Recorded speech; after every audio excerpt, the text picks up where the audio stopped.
Olá, meus amigos, muito bom dia a todos, saudações, muita alegria estar de volta, após uma semana, revê-los ainda aqui em pensamentos, porque no momento que a gente adentra aqui para fazer esse vídeo, imediatamente os amigos vêm à mente, ao coração, e nós temos essas lembranças gratificantes, de tantos amigos queridos.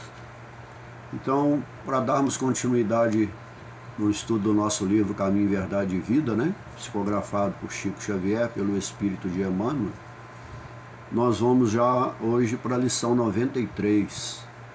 E as lições que vão se sucedendo, elas vão se completando, vão ganhando um corpo no pensamento da gente, quando a gente estuda mais a fundo essas questões, E hoje nós vamos falar nessa lição de um capítulo que está lá no Evangelho de João, capítulo 16, versículo 20. Emmanuel vai dar o título de Alegria Cristã. Emmanuel faz, quando Jesus vai fazer a sua narrativa, a princípio ele vai dizer: mas a vossa tristeza se converterá em alegria. Quando Jesus, a partir do capítulo 13 de João, Jesus já começa a fazer o seu discurso de despedida, que ele vai partir, que está chegando o momento da hora dele se revelar, E quando ele fala: daqui a pouco não me vereis, pouco depois me vereis. Então ele vai dizer, porque os discípulos estão atordoados, não estão entendendo direito, Eu vos asseguro que chorareis e vos lamentareis enquanto o mundo se diverte. Esse é o versículo completo, Estarei triste, mas vossa tristeza se transformará em alegria, Mas é devido à mensagem ou tudo que ele nos trouxe. Se transformará em alegria se nós transformarmos essas dificuldades, essas grandes expiações e sofrimentos que nós passamos, que a humanidade passou, e que ele deu o exemplo de como passar. Então, entender que passar com ele é transformar-se com ele. É nesse sentido, que aí tudo se transformará em alegria, porque ele agora passará a ser o nosso intercessor direto. Não precisamos mais de intermediações, Não está dispensando de forma alguma os templos, as religiões, não. Mas nós temos agora, pela via do pensamento, pela via da intercessão do Cristo, esse ser crístico, que aportou entre nós, que habitou entre nós, ele é o nosso intercessor. Então, através da nossa conduta, da nossa transformação, o nosso caminho na nossa jornada evolutiva vai se transformar num caminho de alegria e de bem-estar interior, E o contexto geral desse capítulo é a ceia de despedida, onde ele começa então já a elaborar e deixar claro para os discípulos, diretos e indiretos, quais são os seus planos, quais são tudo aquilo que irá advir logo à frente. Então Emmanuel vai começar a sua narrativa. Nas horas que precederam a agonia da cruz, os discípulos não conseguiam disfarçar a dor, o desapontamento. É óbvio que sim, Ele já vinha falando desde do capítulo 12, mas como entender, como compreender e como que nós podemos dimensionar tamanha perda? Nós já sofremos com as perdas que nós temos, diretas, indiretas, amigos, nós sofremos. Imagine ter a perda daquele ser encarnado, que está ali, o ser crístico, aquele do seu grau evolutivo espiritual, o ser puro, crístico, encarnado, que está ao meu lado, dizendo que vai partir. Como repor, como entender ficar sem ele? Isso vai gerar tremendas aflições, agonia mesmo. Não é só a agonia do Cristo, é também a nossa agonia, como foi a agonia deles, de perdê-lo corporalmente, mas nunca deixamos de perdê-lo. Ele esteve antes, esteve durante e estará para sempre conosco, Então, há algumas questões que nós temos que perguntar. Eles estavam realmente atônitos, atordoados, ante a contradição, não é? Ante daquele momento que eles pensavam que era o encarnado, o Jesus de Nazaré que falava. Era o ser crístico que habitava nele, o Filho de Deus. Deixando bem claro, e de forma parcimoniosa, tranquila, ele foi dizendo aquilo que iria se suceder, que eles teriam que estar preparados. Não foi isso na oração lá no Getsemane? Estais preparados, pois as provas que hão de vir serão difíceis, não é? Serão tentados, não é? Então, e na oração nós sabemos o que aconteceu, não é? Então eles se limitavam a isso, não é? Por isso ficavam atônitos, achando que com a ausência física dele, ele iria ficar ausente. Não, pelo contrário, não é? Depois de alguns dias ficarei alegres, verá a ressuscitação, não é? Ele retornará à sua condição crística. Essa é a verdadeira ressurreição, quando nós terminamos a nossa jornada de espíritos errantes, né? Então ele já tinha terminado a dele. Então, ao desencarnar, ao se retirar do corpo aquele espírito crístico, ele vai voltar à sua condição de fato e de direito, não é? Então prossegue Emmanuel, como pessoas humanas, olha, como humanos encarnados que nós somos, né? E até hoje não compreendemos bem isso. Não entendiam outras vitórias que não fossem as da terra. Então, se retirar, passar por todo aquele processo da crucifixão e desencarnar, retornar para o mundo espiritual, para o mundo terreno e para aqueles que entendiam somente nesse plano, era uma derrota, não é? Mas o que vai potencializar, o que vai dimensionar essa aflição ou esse paradoxo, né, que a gente vive, né? A gente pode a gente ter como exemplo, né, como nós podemos entender a possível falta. Ele nunca faltou, mas como compreender aquele ser e encarar ele como um derrotado, como foi para os fariseus, para os saduceus, para os romanos, para o homem limitado ao mundo material, né? Qual a razão, qual o ser que aconselhou o ser humano, o encarnado, vinculado somente ao mundo material, a amar o seu inimigo e orar pelos que os perseguem? Isso era de uma tamanha incompreensão, né? Está lá em Mateus 5,43, no Sermão do Monte, não é?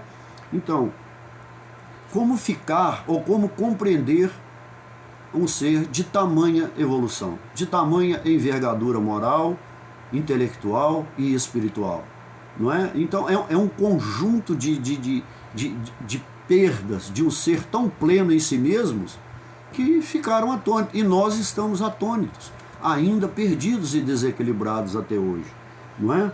Isso nós vamos ver lá no livro Nas Pegadas do Mestre, também psicografado por Francisco Cândido Xavier.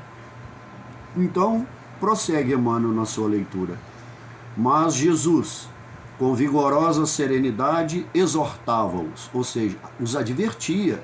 Jesus estava advertindo seriamente. Tudo isso terá que acontecer, não é?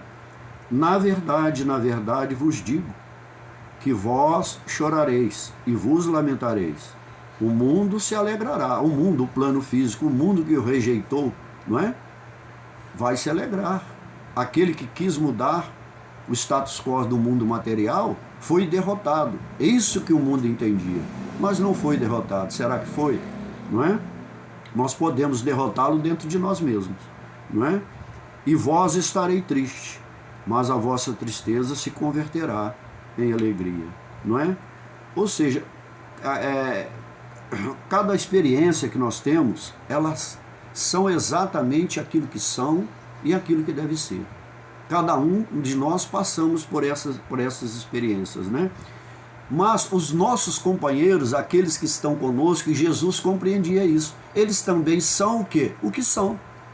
Nós ainda não entendemos isso. Nós achamos que temos a obrigação e devemos seguir os aspectos e o entendimento do coletivo. Qual é a coletividade que predominou e que se sobrepôs àquilo e que crucificou e que rejeitou o Cristo. A coletividade humana é encarnada.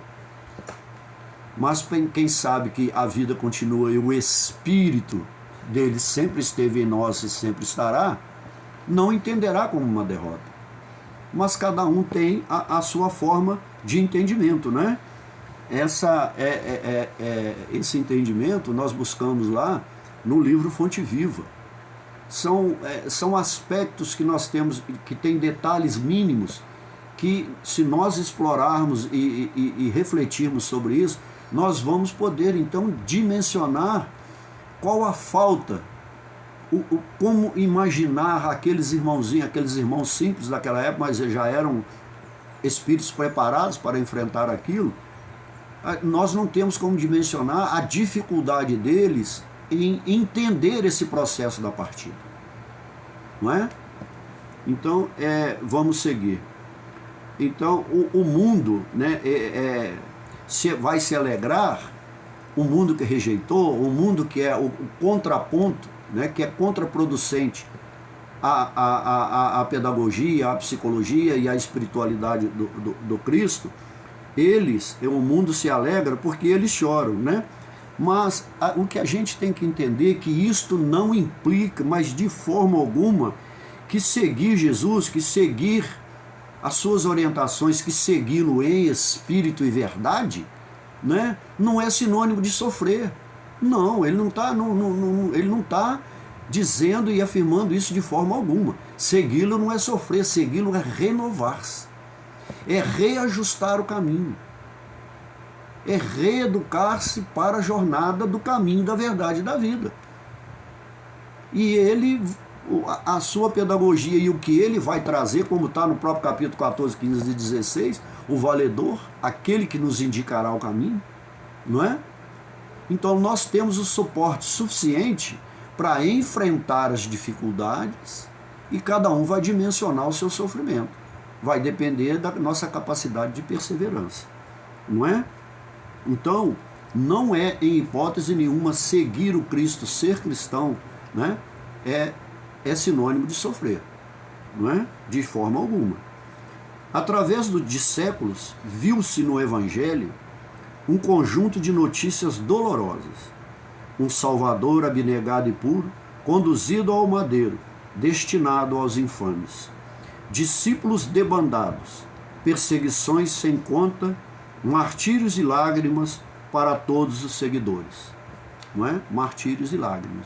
Porque houve lágrimas, houve tristezas e houve martírios, sofrimentos diretos. Todos eles foram mortos, muitos foram crucificados, outros foram mortos de outra forma, outros foram vilipendiados em todas as situações, foram torturados, foram de todas as formas imaginárias e possíveis, né? Injustiças atrozes foram cometidas, né?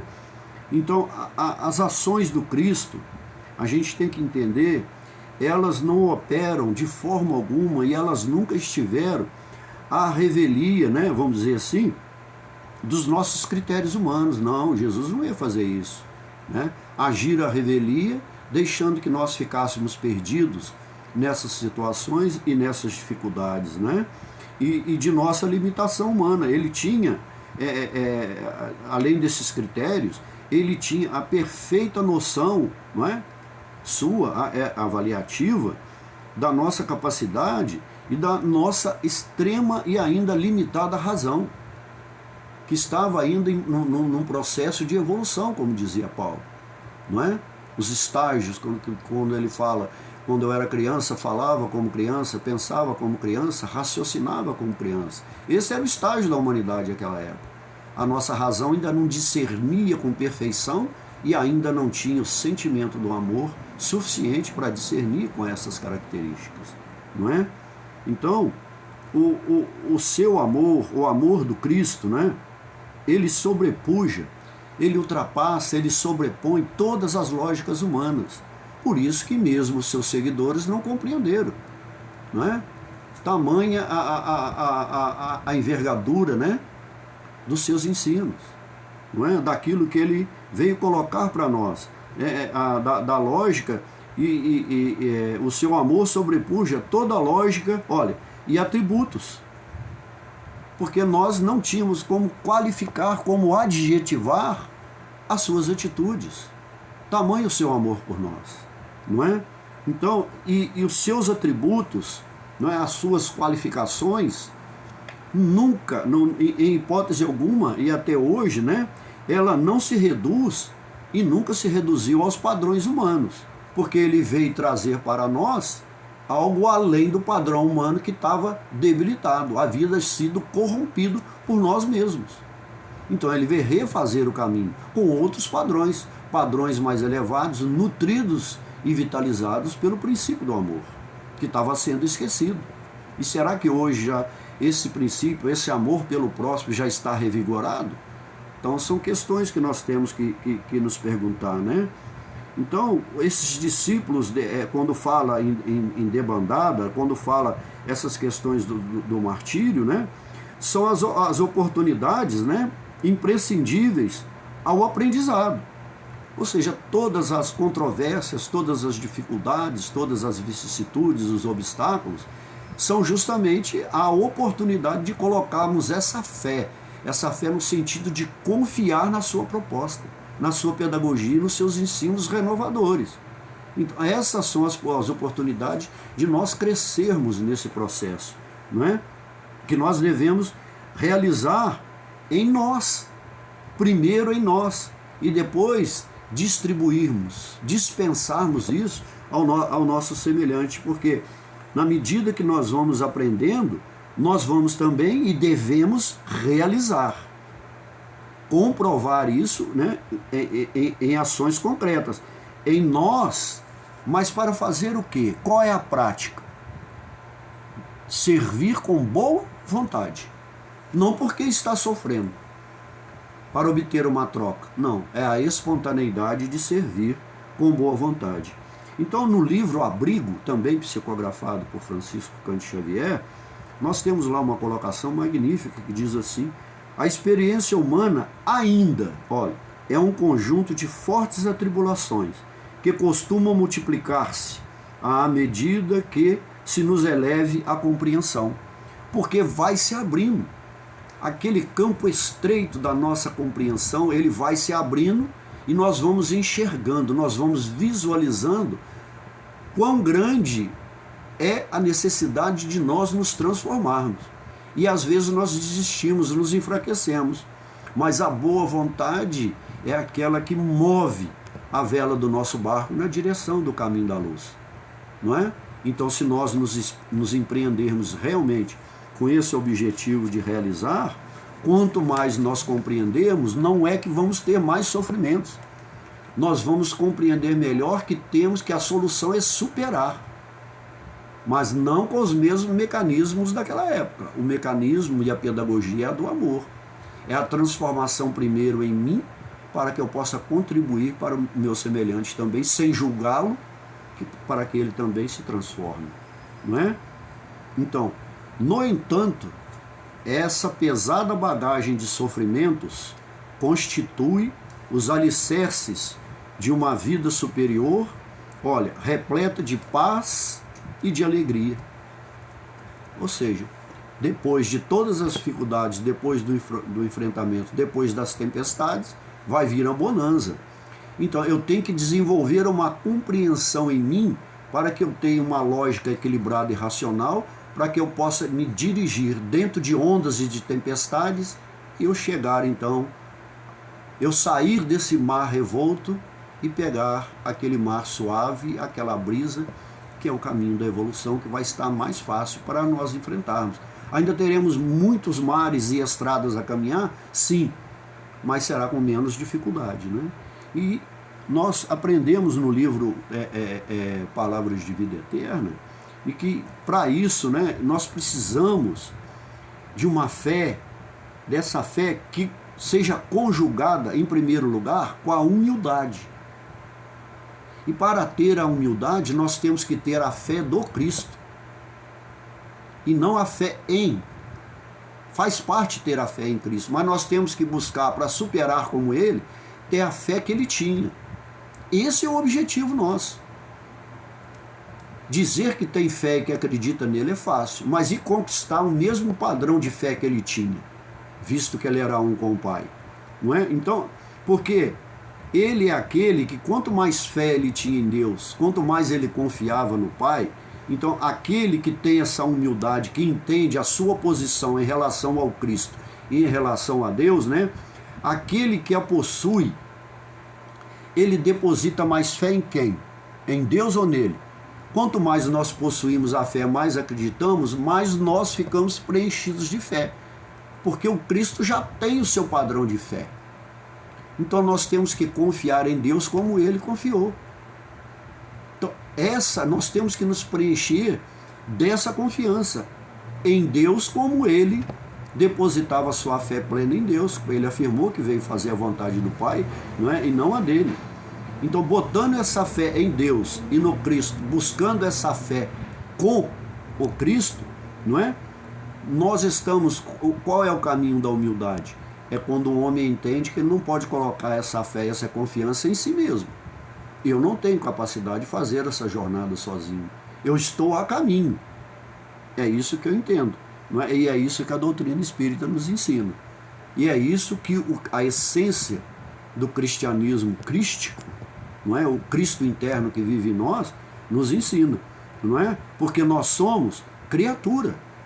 Porque é simples, nada podemos sem Deus. Nós existimos sem Deus. Então quem que nos concedeu a vida? Foi Deus. E quem nos concedeu esse plano, as diversas moradas da casa do Pai? Foi Deus. Ou foi eu que construí essa casa, o universo?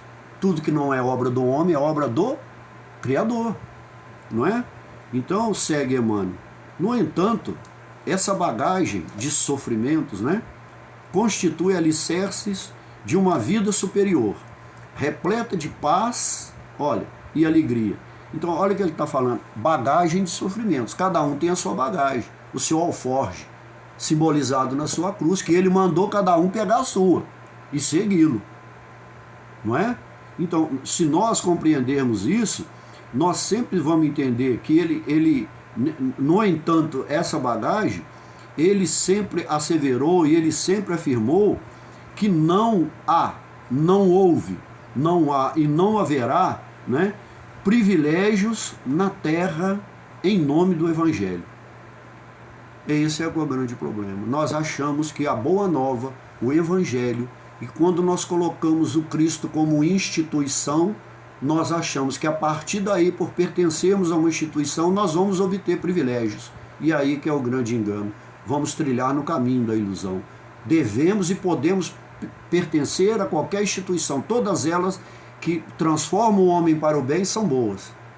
Mas a partir dali achar que eu vou obter privilégio, que Deus vai ser injusto com A, B, C ou D para me privilegiar, eu estou caminhando para a ilusão, para a queda, não é? Ou seja, o espírito de serviço, como Emmanuel coloca sempre em seus ensinamentos, né, de privilégio na terra, em nome do Evangelho, ou seja, o espírito de serviço e de aflições, né, que iriam, ele nos recomendou bom ânimo. Ele falou bom ânimo, ele pediu para todos, tem de bom ânimo, pois eu venci o mundo. Ele não falou, tem de bom ânimo cristãos, tem de bom ânimo protestantes, evangélicos, espíritas, budistas, muçulmanos, não. Ele disse para todos os seres humanos, todos os filhos de Deus, tem de bom ânimo e tem de força que você vencerá o mundo. E eu estou te dando todas as instruções, tudo está ali narrado, né, e exemplificado por ele. Mas não queira obter privilégio em detrimento de teu irmão. Porque para o Pai todos nós somos seus filhos, não é? Então tem de bom ânimo. Então quando diz aqui, essas dores representam o auxílio de Deus na terra, de Deus à terra estéril, olha, estéril dos corações humanos, chegam como adubo divino aos sentimentos das criaturas terrestres, para que para tantos desprezados buscam os lírios da esperança. Então o que nós podemos entender disso? Já que ele nos pediu bom ânimo, e tudo isso tudo que chega através de Deus, chegou através do Cristo e continua nos chegando através da espiritualidade, são adubos divinos que estão sucando, estão nos movimentando, nos sacudindo para nos transformarmos. Então, a beneficência, né, a beneficência do Cristo, da espiritualidade de Deus, né, esse mecanismo de nos beneficiar, de nos ajudar, né, sem traçar privilégios ou benefícios superiores e inferiores para outros, né, o que nos faz isso? É também viver com esperança, né, e com a alegria que o Cristo pede em nós. Porque quando nós vemos esse movimento de transformação dentro de nós, é que nós devemos sentir essa alegria, essa boa vontade, esse bom ânimo para aproveitar e seguir, e não estacionar, não é? Olha, então esse adubo divino, né? Aonde esse adubo divino age, que Emmanuel está falando? No sentimento das criaturas. Ele não falou da terra? Então de nós que estamos encarnados. Porque os nossos sentimentos ainda são dispersos e quando não são exclusivistas. Só os meus. Só a minha confissão. Só aqueles que pensam como eu. Como que nós vamos caminhar da multiplicidade para a unidade dessa forma, não é? Então, para que de tantos desprezados possam buscar então os lírios, essa esperança, que essa esperança tem que ser firmada. É a fé, é aquela confiança que vitaliza a nossa esperança, a certeza de que nós vamos ter sucesso nessa transformação, não é? Então, diz Emmanuel no livro Algo Mais, porque o título do livro praticamente resolve esse parágrafo, porque nós precisamos de algo mais. Permanecer no mesmo estágio e com o mesmo ânimo não vai mudar, precisa ir além, precisa de algo mais. Então olha o que diz nesse livro, essa frase é magnífica: estenda as mãos, olha, sem os argumentos, olha, e lembranças amargas. Então, se você estender a mão, fazendo questão de estigmatizar, de marcar e de dizer ao outro, de enfatizar a ele os seus erros, o seu sofrimento e as suas lembranças amargas, eu estou levando mais sofrimento, eu não estou levando solução, eu não estou adubando, eu estou ressecando, eu estou levando ervas daninhas que vão danificar aquele lírio que está feliz.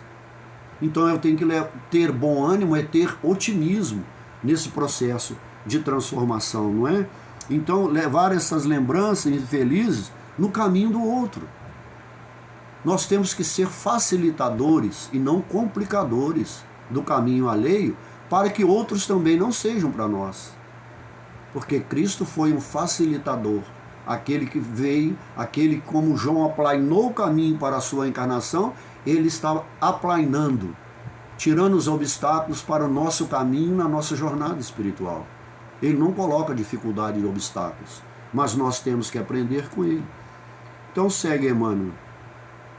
Os inquietos salvadores da política, né, da convivência social, das relações e dos interesses humanos, da ciência, né, do conhecimento, da intelectualidade, né, do progressismo, né, exacerbado, não é? Na crosta planetária, aceitam repouso e prazer, a fim de que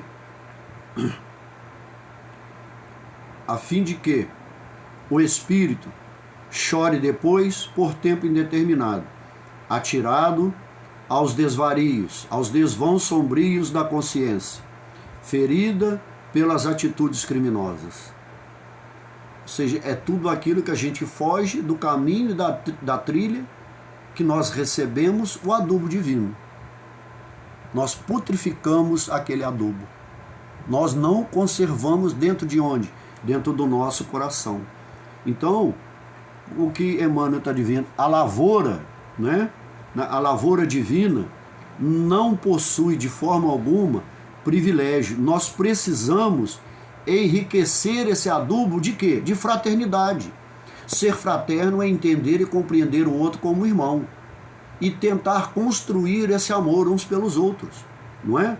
Então, esse adubo só pode ser enriquecido pelo princípio da fraternidade, ou seja, e a fé, né? Nessa obra infinita do homem. Olha, do homem para... Desculpe. Do homem, né? Que ele vai apagar, que não pode deixar apagar esses atributos, né, de esforço próprio. Então, sulcar, regar, movimentar, não é? Essa estrutura dentro de nós é ter esse bom ânimo para a transformação, não é? Então, esse esforço da própria vida. Esse ensinamento está no livro Pão Nosso, também psicografado pelo Chico. Então, o que nós vamos aprendendo, nós vamos assimilando, que todos os atributos que nós vamos conquistando e que nós vamos aprendendo e praticando, eles têm que ser constantemente adubados com a seiva divina, com o adubo divino, que é o amor, que é o entendimento, que é a compreensão, que é o discernimento, que vai ampliar essa nossa capacidade de produzir, de vir a produzir bons frutos, como diz o Cristo, né? Então, ele ensinou, né, que o aperfeiçoamento espiritual, né, ele é uma construção na terra. Nós temos que começar a essa edificação aqui, darmos continuidade quando retornarmos ao plano espiritual, darmos continuidade quando recebermos uma nova oportunidade da reencarnação, e esse processo tem que ser contínuo. Por isso que o bom ânimo e o maior capital, como diz Emmanuel, o maior capital para desenvolvermos e crescermos nessa edificação é o capital da boa vontade. Só a boa vontade fortalece, né, o bom ânimo, né? Não para nós vencermos o mundo. Essa frase aqui, meus amigos, está no livro Palavras de Vida Eterna. Não para nós vencermos no mundo, mas para vencermos o mundo. Não estamos aqui para vencer o mundo. O mundo é uma construção do Pai. Nós temos que vencer a nós mesmos no mundo, diante de tudo que o mundo tenta nos desviar da nossa essência, que é o Espírito. Vencer o mundo é querer vencer o próximo, o outro, aquele que está no nosso mesmo padrão. Não é? Então, vencer o mundo, esse mundo que nós temos que vencer no mundo, é um mundo que nós ainda estamos aprisionados nele, dentro de nós mesmos. É esse mundo que nós temos que vencer. De que forma? Né? Servindo sempre. Servindo sempre, mas aí tem um detalhe. Servindo sempre, servindo mais, mas tem uma exigência. Melhor ainda. Cada vez melhor. Esse é o caminho do aperfeiçoamento, não é? Então, vai prosseguir, Emmanuel. Cristo, porém, evidenciando suprema sabedoria, ensinou a ordem natural para a aquisição das alegrias eternas e não transitórias e passageiras.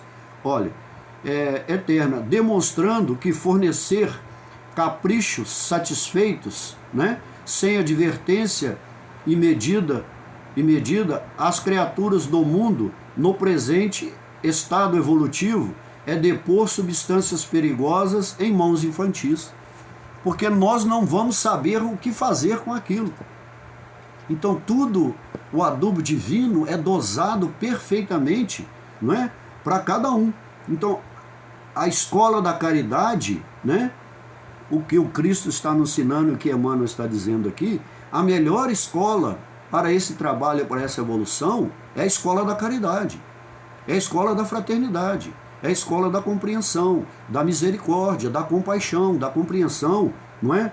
E do entendimento. Não é? É o veículo de aperfeiçoamento maior que nós temos. É a escola da caridade.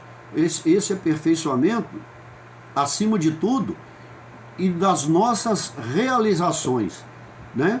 Do entendimento fraterno. Então, nós nos portaríamos como crianças deslumbradas. E nós temos que caminhar de uma forma racional, adulta, criteriosa, nessa nossa jornada evolutiva, não é? Essas criaturas do mundo no presente evolutivo é depor substâncias perigosas e infantis. Aí prossegue, mano. Por esse motivo, reservou trabalhos e sacrifícios aos companheiros amados, para que, se não perdessem na ilusão e chegassem à vida real com o valioso patrimônio de estáveis edificações. Então, ele não iludiu os seus discípulos, diretos e indiretos, não iludiu ninguém, nem iludiu a nós. Nós é que estamos criando os mecanismos para nos iludirmos e colocarmos na conta do Cristo as dificuldades e as facilidades, e o caminho mais adequado, ele está aberto para todos, né? Então, para nós entendermos bem essa escola de trabalho que incessante, né, que nos ajuda a superar os obstáculos e os sofrimentos, né, são os nossos orientadores nas nossas iniciativas, porque temos que empreender esforços, né, nas iniciativas do bem. Então, agir para darmos continuidade para esse caminho, para que ele venha a ser mais fortalecido, é agir em silêncio e com discrição e naturalidade, sem constranger ninguém, olha, para o agradecimento. Então, agir sem constranger ninguém, sem macular a imagem de ninguém e sem exigir agradecimento. A devolução, porque se eu dou algo, mas estou querendo de volta, o que na realidade eu doei, na realidade, o que eu doei para adubar o crescimento, os frutos daquele irmão ou o meu, se eu estou querendo absolutamente o retorno daquilo que vem até mim, não é? Então, essas relações do entendimento, como fala Emmanuel, né, e no livro Palavras de Vida Eterna, esse entendimento tem que ser um entendimento sadio e fraterno, edificante, porque é nas prerrogativas daquilo que é sadio espiritualmente nós que rege e deve reger a vida, né?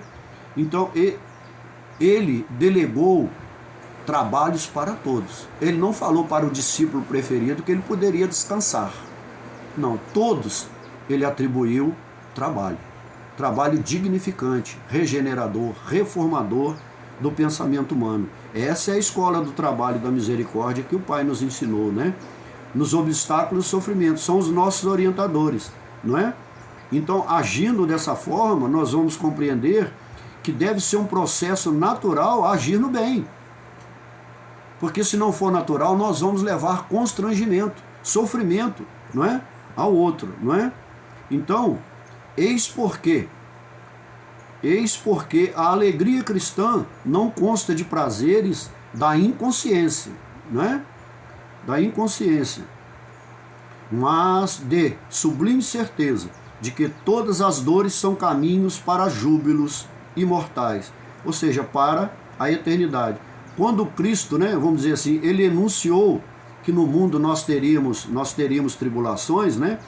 Ele não se referiu de forma alguma a qualquer atividade pessimista, que nós devíamos ser pessimistas, pelo contrário. Ter as dificuldades é saber o que vamos enfrentar pela frente.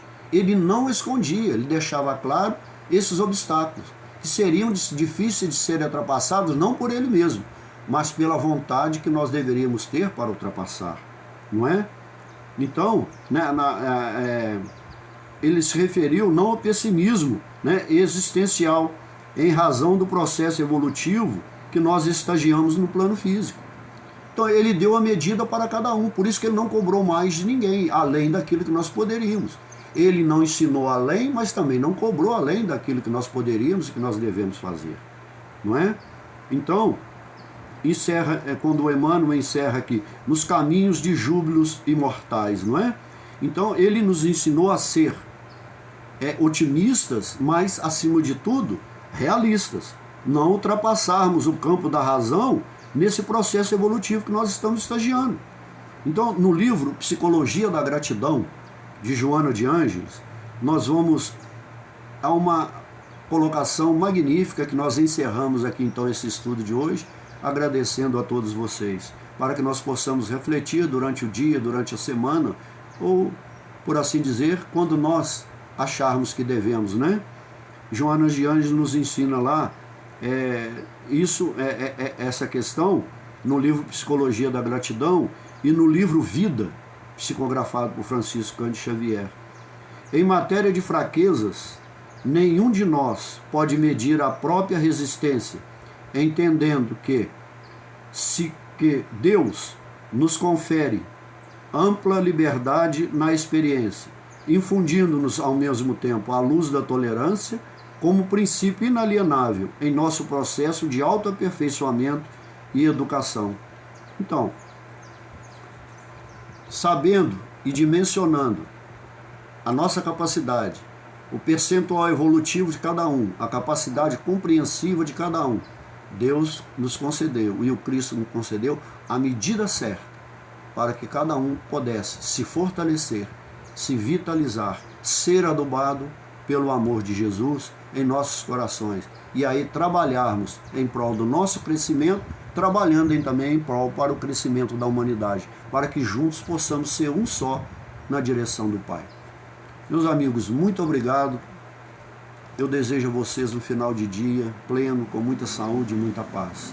Fiquem com Deus, que Deus esteja conosco, esteja no meio de nós, esteja entre nós, em nossos corações.